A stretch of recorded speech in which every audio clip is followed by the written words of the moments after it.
Graça e paz, irmãos, da parte de Deus, Cristo Jesus, nossa esperança. Mais uma live, mais uma gravação sobre Apocalipse, o estudo do Apocalipse. Hoje a gente está estudando mais uma vez, e hoje nós vamos falar de Apocalipse 14. Já falamos no capítulo 12, capítulo 13, estamos no capítulo 14 de Apocalipse, No capítulo 13 a gente estudou a besta que subiu do mar e a besta que subiu da terra. E hoje no capítulo 14 nós vamos trabalhar os 144 mil, as mensagens angelicais que está ali contida, a ceifa e a vidima, ok? Mas antes eu quero dar uma informação para os irmãos. Você que tem interesse em participar dos nossos perguntas e respostas, é uma live exclusiva que a gente faz para debater, para conversar, para tirar dúvidas, baseado no vídeo que a gente assistiu, os últimos 2 vídeos, ou o último vídeo. Então, se você tem interesse em participar, você é membro da Igreja de Jerusalém, você procura a equipe de mídia, o irmão Samuel, o irmão Marcos, o irmão Rodrigo, a irmã Luana, ou a mim também, para a gente colocar você nesse grupo, ok? Para que você participe. Nós queremos fazer uma escala direitinho, porque às vezes o irmão quer participar e às vezes não tem como. Então a gente está franqueando, Aliás, isso a gente já fazia muito desde o início, escolhemos alguns irmãos, mas toda a igreja pode participar. Então, se você quer participar ali representando os demais que estão ali no chat falando, você pode fazer isso. Então, procure esses irmãos que eu citei para dar o seu nome, para poder a gente fazer a nossa live, que é de perguntas e respostas, ok? Deus abençoe. Vamos lá então, abra suas Bíblias em Apocalipse capítulo 14, e eu vou ter que ler ele todo, porque realmente ele tem 3 coisas aqui importantes que a gente precisa pontuar. Primeiro, começa no versículo 1 dizendo: E olhei, e eis que estava o Cordeiro sobre o monte Sião, e com ele 144 mil, que em sua testa tinha escrito o nome dele e o do seu pai. E eu vi uma voz do céu, com uma voz de muitas águas, e com uma voz de um grande trovão, e uma voz de arpistas que tocavam com a sua harpa, e cantavam um novo cântico, diante do trono e diante dos 4 animais e dos anciãos. Ninguém poderia aprender aquele cântico, senão os 144 mil que foram comprados da terra. Esses são os que não estão contaminados com mulheres, porque são virgens. Esses são os que desejam ou que seguem o Cordeiro para aonde ele vá. Esses são os que dentre os homens foram comprados como primícias para Deus e para o Cordeiro.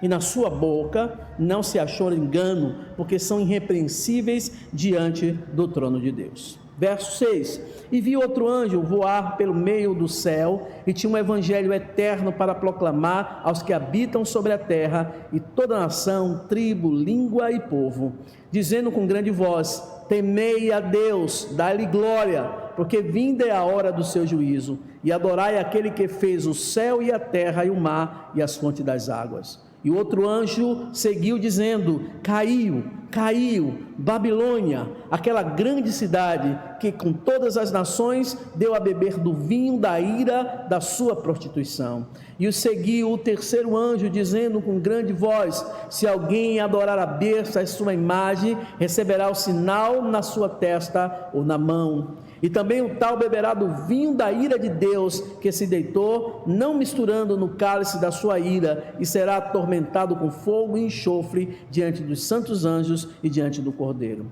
E a fumaça do seu tormento sobe para todo sempre, e não tem repouso nem de dia nem de noite os que adoram a besta e a sua imagem e aquele que recebeu o sinal do seu nome. Aqui está a paciência dos santos. Aqui está os que guardam os mandamentos de Deus e a fé em Jesus. Eu ouvi uma voz do céu que me dizia: Escreve, bem-aventurados os mortos que desde agora morrem no Senhor. Sim, diz o Espírito, para que descanse dos seus trabalhos e as suas obras os sigam. Versículo 14: E olhei, e eis uma nuvem branca, e assentado sobre a nuvem, um semelhante ao Filho do Homem, que tinha sobre a cabeça uma coroa de ouro, e na mão uma foice aguda. E o outro anjo saiu do templo, clamando com grande voz, que estava assentado sobre a nuvem: Lança a tua foice e cega, e já vinda a hora de cegar, porque a seara da terra está madura. E aquele que estava sentado sobre a nuvem meteu a sua foice à terra, e a terra foi cegada. E saiu do templo que está no céu, outro anjo, o qual também tinha uma foice aguda. E saiu do altar outro anjo, que tinha poder sobre o fogo, e clamou com grande voz ao que tinha foice aguda, dizendo: lança a tua foice aguda, vidima os cachos que da vinha da terra, porque as suas uvas estão maduras. E o anjo meteu a sua foice à terra, e vidimou as uvas da vinha da terra, e lançou no grande lagar da ira de Deus. E o lugar foi pisado fora da cidade, e saiu sangue do lagar até os freios dos cavalos, pelo espaço de 1.600 estádios. Que Deus aplique esta palavra lida na nossa mente e no nosso coração. Vamos orar então, pedindo a presença de Deus. Hoje nós temos muitas coisas sérias para ser tratada neste capítulo. Pai Santo e Deus eterno, aqui está a tua palavra, as escrituras sagradas. Aqui estamos nós, os teus filhos, querendo aprender do Senhor a tua revelação. Que nesta noite, Senhor, seja uma noite de revelação do teu Espírito, para que possamos entender e aprender aquilo que o Senhor quer falar para nós. Ó Deus, nos guarda, Senhor, nos livra do mal, abre a nossa mente e o nosso entendimento, para que possamos, ó Deus, aprender do Senhor nesta noite. Obrigado, Senhor, pelo esse privilégio que temos, em nome de Jesus. Amém. Os 144 mil, as mensagens angelicais, a ceifa e a vidima, nós estamos tratando nesse capítulo. Meus irmãos, esse capítulo representa Cristo nos céus, depois dos acontecimentos finais da história terrestre. A ceifa é aquilo que vai ser feito nos últimos dias, e a vidima é a colheita, como assim era a colheita das uvas. Deus vai colher o cordeiro e os remidos no Monte Sião, e os juízos de Deus estão ali presentes. Versículo 1, o Monte Sião é um sinônimo para Jerusalém. Então toda vez que você vira a expressão Sião, você está se referindo a Jerusalém, colocando ali em evidência onde o templo de Deus fora construído. Existe alguma dificuldade em decidir se é uma referência ao Monte Sião terrestre ou celestial, mas o texto está falando do Monte Sião celestial. Os 144 mil trazem na fronte escritos o nome de Deus, e no lugar onde era o nome da besta, ou seja, onde as pessoas terão o nome da besta, havia esses homens que receberão o nome de Deus, conforme está escrito em Apocalipse 13, versículo 17. Em Apocalipse 7, de 2 a 4, esse grupo é protegido por Deus. É a mesma expressão dos seres que são citados, e o objetivo aqui é que seja ali um contraste entre a marca de Deus e a marca da besta, ou seja, um poder visual, que seja visível, não apenas no céu, mas também na terra.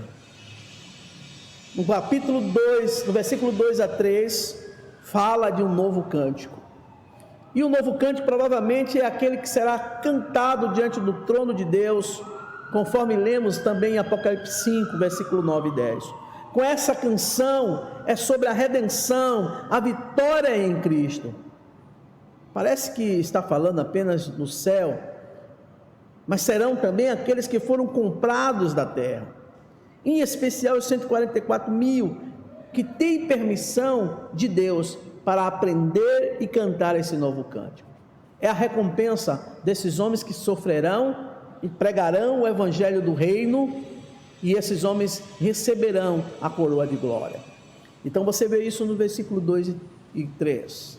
No versículo 4 fala das virgens. O texto é claro. Então esses que são contaminados com mulheres, ou seja, homens virgens, que não se contaminarão, ou seja, essa expressão contaminar eles serão dedicados à obra de Deus. Os 144 mil, eles são livres para pregar o evangelho. Eles não são livres do pecado, porque Romanos 3:23 diz que todos pecaram e destituídos estão da glória de Deus, mas o texto diz que esses homens serão separados de tal forma que neles não se achará engano nenhum. Eles serão homens irrepreensíveis em relação ao testemunho de Cristo.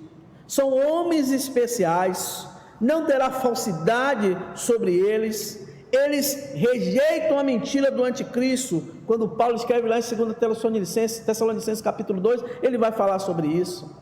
Eles eram irrepreensíveis, sem engano, porque recusaram a imagem, a marca da besta. Então esse tipo de personagem, ou esses personagens, figurarão nos tempos finais da terra. Capítulo 14, versículo 5 diz que esses são os homens que são separados para a obra de Deus. Capítulo 14, versículos 6 e 7, ele diz que o texto dizendo que uma grande voz diz: temei a Deus, dá-lhe glória, porque vinda é a hora do seu juízo, adorai aquele que fez o céu e a terra e o mar e as fontes das águas. Meus queridos irmãos, o anjo que prega o evangelho a toda nação, tribo e língua, que ajuda o povo a cumprir a promessa divina, porque esse evangelho será pregado em todo o mundo, em testemunho de todas as gentes. Aquilo que Jesus disse lá em Mateus 24, que esse evangelho do reino seria pregado a todas as gentes. Antes da volta de Cristo, não tenha dúvida que isso vai acontecer. O Apocalipse fala a palavra evangelho, que literalmente significa boas novas, é usada apenas nesse texto, mas se você olhar bem, a palavra evangelho, que significa boas novas, nesse mesmo estágio também se refere ao juízo de Deus. Ele continua a falar, a oferecer a vida eterna aos homens, porque João 3,16 diz que Deus amou o mundo de tal maneira. Então, mesmo nesses períodos de grandes lutas, de grandes tribulações, Deus vai oportunizar aos homens que se arrependam e creiam no evangelho. A mensagem do evangelho é essa: aqueles que foram infiéis, que não temem a Deus, não participarão da sua glória, não participarão do seu reino, eles não escaparão do juízo de Deus. Algumas pessoas tinham respondido de maneira que esse milagre acontecesse na vida deles, mas eles precisavam fazer isso em vida, aceitando a morte vicária de Jesus na cruz, o aceitando como Salvador da sua vida. É isso que o texto está dizendo. Esse evangelho vai ser pregado em todo o mundo, mesmo no período da grande e da imensa tribulação. Ainda nesse texto vai falar da Babilônia. Aqui pela primeira vez é mencionada em Apocalipse essa palavra, essa expressão Babilônia, que é foco do juízo divino de Deus. Se você observar na continuação desse texto, Babilônia, chamada de grande cidade, era um termo usado para descrever a cidade onde nosso Senhor foi crucificado. É o sistema, é o mundo. Se você olhar a sua Bíblia, lá em Apocalipse, no capítulo 11, no versículo 8, o texto diz que jazerá o seu corpo morto na praça grande, cidade que espiritualmente se chama Sodoma e Egito, onde o seu Senhor também fora crucificado. É os textos simbólicos para que você compreenda aquilo que o texto quer realmente dizer no livro de Apocalipse. Babilônia representa o sistema político, religioso desta época, desse período, que nega tudo aquilo que se chama Deus. Mas o texto ainda vai além. Se você ler o capítulo 14, de 9 a 11, diz que um terceiro anjo anuncia com uma grande voz o trágico destino eterno daqueles que rejeitam o evangelho, daqueles que rejeitam e adoram a besta. Em Romanos, Paulo diz que sobre a ira de Deus, essa ira de Deus descendo dos céus, Romanos 1,18, contra aqueles infiéis, conforme o Altíssimo permite que eles recebam as justas consequências de seu comportamento pecaminoso. Em Apocalipse 6, versículo 17, diz: no grande dia da ira do Senhor, essa ira vai ser experimentada por aqueles que rejeitaram o Senhor e seguiram a besta. Essa recente fúria de Deus aos infiéis que adoram a besta que serão atormentados para todo sempre, sem repouso de dia e noite. Imagine isso, mentalize sobre isso. Que coisa tremenda é rejeitar a Cristo. Deus quer salvar tantos outros, tanto é que nesse período, mesmo período de grande tribulação, de dor, de sofrimento, Deus ainda vai mandar os seus emissários para que o povo se arrependa e se volte para Deus. Versículo 12, quando você lê o versículo 12, diz que aqui está a paciência dos santos, aqui estão os que guardam os mandamentos de Deus e a fé em Jesus. A paciência dos santos repercute em Apocalipse 13, 10 também, assim como o lugar onde João estava com seus companheiros na ilha de Pátimo. Paciência aqui é no sentido de guarde os mandamentos de Deus, mantenha a fé em Jesus, mesmo em tempos de dificuldade, e fazendo isso, você receberá uma bênção divina. Apocalipse 14, versículo 13, fala das bem-aventuranças, sinaliza para nós que bem-aventurado essas pessoas, as taças que serão lançadas sobre a terra, nos agrupamentos de mais sofrimento que as pessoas passarão, desde agora pode significar o ponto de partida da grande tribulação. João menciona isso, escreve sobre isso. O texto diz no versículo 13 do capítulo 14: e ouvi uma voz do céu que me dizia: escreve, bem-aventurados os mortos que desde agora morrem no Senhor, sim, diz o Espírito, para que descansem dos seus trabalhos e as suas obras os sigam. Este é o momento, queridos irmãos. O Senhor falou sobre os mártires, do quinto selo que repousa sobre a vida daqueles que receberão ao Senhor em vida e encontrarão com o Senhor na glória. É importante que desde agora você também compreenda que você deve descansar em Deus. Nós estamos vivendo em tempos sim de pandemia, mas não devemos nos desesperar. Aqui também diz aos crentes que morreram que descanse dos seus trabalhos. Agora, no nosso tempo, sabendo que as boas obras serão lembradas e serão recompensadas, porque as obras seguem os salvos. Não seremos salvos por boas obras, mas as obras seguem os salvos. Então é importante, irmãos, que você entenda que o texto está falando, esse linguajar espiritual do Apocalipse, e aqui praticamente está revelando para nós os últimos sinais das coisas que hão de acontecer. Os versículos 14 e 15 faz referência ao Filho do Homem com uma coroa de ouro na sua cabeça, indica que é a figura de Jesus. Aqui está explícito.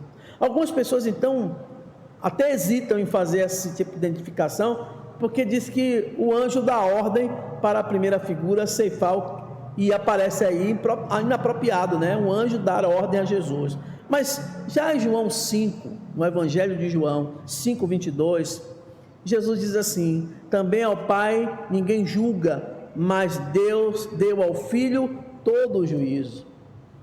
Ali é apenas um emissário, porque na verdade é obediência a Deus. Eles não estão mandando em Jesus, ele está dizendo: olha, é isso que precisa fazer. E o texto é claro aqui, esse ser que é Jesus aparece nesses versículos representando Deus Pai para transmitir juízo aos homens que se rebelaram contra Deus. O Filho julgará a humanidade, está escrito, como aquele que compartilha a natureza humana, porque ele viveu entre nós. A foice aguda de pedra ou de ferro era uma ferramenta usada no passado, antiga, para ceifar os grãos. Como os 144 mil testemunhas que foram recebidos por Deus como as primícias, desde a sua colheita, o restante também da terra será levada, se assim amadurecer a salvação em Cristo Jesus. Deus continua oportunizando aos homens que eles se salvem, não se percam. Esse é o juízo de Deus sobre a humanidade. Então, o Filho do Homem, que está representado ali no versículo 14 e 15, identifica claramente que é Jesus e que vai lançar a sua foice para colher os frutos que serão ali lançados durante o período de sofrimento sobre a terra. Capítulo 14, versículo 16 diz: e aquele que estava assentado sobre a nuvem meteu a sua foice à terra, e a terra foi cegada. O poder do Filho do Homem, que é Jesus, é demonstrado nisso. A expressão meter a sua foice uma só vez é a colheita que será feita. Aqui, queridos irmãos, vai retratar acontecimentos que vão ser evidentes. Se você ler o versículo 16 a 19, as partes ali estão dizendo que acontecerá uma sucessão de juízos de Deus. Desse modo, esse juízo é experimentado pelos habitantes da terra, do mundo inteiro, experimentar a ira de Deus sobre os filhos da desobediência. Versículo 17 e 18 do capítulo 14. A outro anjo, diz o texto, é designado para colher dos cachos da vinha, que também estão maduros, significando que essas pessoas que foram colhidas serão merecedoras do juízo. O outro anjo foi citado como tendo o poder sobre o fogo, o poder do anjo, ou seja, no altar de Deus, que foi dado a este anjo, é o poder que queime o joio, a palha e separe o trigo para a colheita. Deus já está preparando o seu povo, nos separando para a grande colheita. Eu estava vendo um agricultor que planta trigo. Ele vai assim no campo explicando para a pessoa, e ele mostra o trigo e o joio, como são parecidos, irmãos, como são parecidos. Aí ele pegou assim, tirou da terra o trigo lá com o joio junto, e aí ele bota na mão e faz isso assim, ó. Quando ele abre a mão, soltar o trigo, o joio espalha. O joio não tem consistência, e o trigo, né, o grão de trigo é um dos produtos mais duros, né? É uma das sementes mais duras do mundo. Então aqui está representando a dureza do sofrimento que aqueles homens de Deus que ficarão para esses grandes dias receberão. Mas aqueles que passarão por esse teste serão acolhidos por Deus. Versículo 17 a 18, outro anjo designou que fizesse esta colheita, não mais agora de trigo, mas da vinha, que aqui representam aqueles irmãos que passaram por lutas e sofrimento e amadureceram a sua fé em Deus. Versículo 19 a 20 diz: e o anjo meteu a sua foice à terra e vidimou as uvas, ou seja, colheu as uvas da vinha da terra e lançou no grande lagar da ira de Deus, e o lagar foi pisado fora da cidade, e saiu sangue do lagar até os freios dos cavalos pelo espaço de 1.600 estádios. O lagar era um local onde se fazia assim, pisava-se as uvas, mas aqui está falando não só disso, aqui está falando de algo espiritual. As pessoas eram descalças, subia sobre um grande tanque, havia uma espécie de recipiente que saía o caldo, o líquido da uva, e aqui Deus está dizendo que assim como era na antiguidade, vai ser também muitos pisados pela ira de Deus, haverá um juízo de Deus. Quando Isaías escreve em Isaías 63, versículo 3, ele fala sobre esse juízo de Deus, muito comum no Antigo Testamento. Aqui a imagem do lagar, é simbólica, claro, mas vai dizer que haverá uma quantidade inacreditável de sangue que vai ser derramado de forma inocente. Essa é uma descrição do rio de sangue que indica uma carnificina que o anticristo vai promover contra os filhos de Deus, contra os servos de Deus. Fique atento. O texto diz que equivalia a 1.600 estádios. Sabe quanto é que dá isso? Mais ou menos 32 quilômetros. Esse sangue vai ser derramado, mas esses homens receberão a coroa de glória. Esse derramamento de sangue provavelmente é sim o resultado da vitória de Cristo sobre os exércitos humanos reunidos. Lá quando a gente for estudar Apocalipse 19, a gente vai falar sobre isso. ele retoma, antes de tudo isso, na grande ceia de Deus. E alguns aqui falam, né, que esse momento é justamente a batalha final. Apocalipse 16:16 fala desta batalha final. Alguns chamam de batalha do Armagedon. E ele diz: e os congregarão num lugar que em hebraico se chama Megido ou Armagedon. Jesus está vindo e Jesus está preparando esses caminhos. Se você entende o que a Bíblia fala, se você entende a linguagem do Evangelho, se você tem o Espírito Santo de Deus sobre a sua vida, se você compreende que realmente tudo está sendo preparado para esse grande momento, então siga o conselho do profeta Isaías. Isaías diz: quem é limpo, limpe-se mais; quem é sujo, suje-se mais. Então você tem a decisão. Você ainda não está vivendo esses momentos que a gente citou aqui no capítulo 14, momentos tremendos de grande tribulação para aqueles que ficarão. Você ainda não passou por isso, você tem passado por luta, mas você tem percebido, e aqui não precisa de ninguém estar lhe orientando, você tem visto com seus próprios olhos, você tem experimentado o grande sofrimento que nós estamos passando.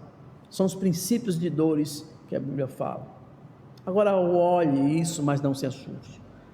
Aproveite para que você fortaleça a sua fé mais e mais em Deus. Aproveite para que você busque mais ao Senhor, para que, se Cristo voltar hoje, você esteja preparado para ser redimido e entrar na glória do Pai e ser recebido pelo Cristo Salvador, que morreu por mim e morreu por você. Que Deus lhe abençoe, meu irmão. Que Deus lhe abençoe, minha irmã, e que você continue ligados conosco, estudando este livro tão maravilhoso que é Apocalipse. Que Deus abençoe, fique na paz. Vamos orar, encerrando mais um estudo de hoje, agradecidos a Deus pela sua participação. Voltando a lembrar para os irmãos, se você quer participar das nossas lives de perguntas e respostas, você pode entrar em contato comigo, com a equipe de mídia, irmão Rodrigo, irmão Samuel, irmão Marcos, irmã Luana, Bruno ou irmã Gil. Você pode entrar em contato com esses irmãos que fazem parte da equipe de mídia, para que você participe conosco, uma live exclusiva, onde nós estamos tirando dúvidas daqueles capítulos que nós estudamos, ok? Então, fique atento aí e participe conosco. Vamos orar então, agradecidos a Deus. Pai Santo e Deus Eterno, muito obrigado, Senhor, por mais um estudo no livro de Apocalipse. Desta feita queremos te agradecer, porque é um capítulo muito profundo, o capítulo 14, e nos traz uma ideia de como serão esses dias de muita tribulação, dias de muitas dores e de muito sofrimento, para aqueles que foram de encontro ao Senhor, para aqueles que foram de encontro à Tua Palavra, para aqueles que não lhe obedeceram, ó Pai, para aqueles que não fizeram pouco caso do que aquilo que as Escrituras revelam através da Bíblia Sagrada. Ó Deus, tenha misericórdia, que hoje, agora, as pessoas possam chegar ao pleno conhecimento de Cristo e se arrepender dos seus caminhos. Obrigado, Deus, por mais um dia na Tua presença. Guarda-nos, livra do mal. Nós oramos pela fé crendo e fazemos isso em nome de Jesus. Amém. Deus lhe abençoe, meu querido irmão. Fica na paz.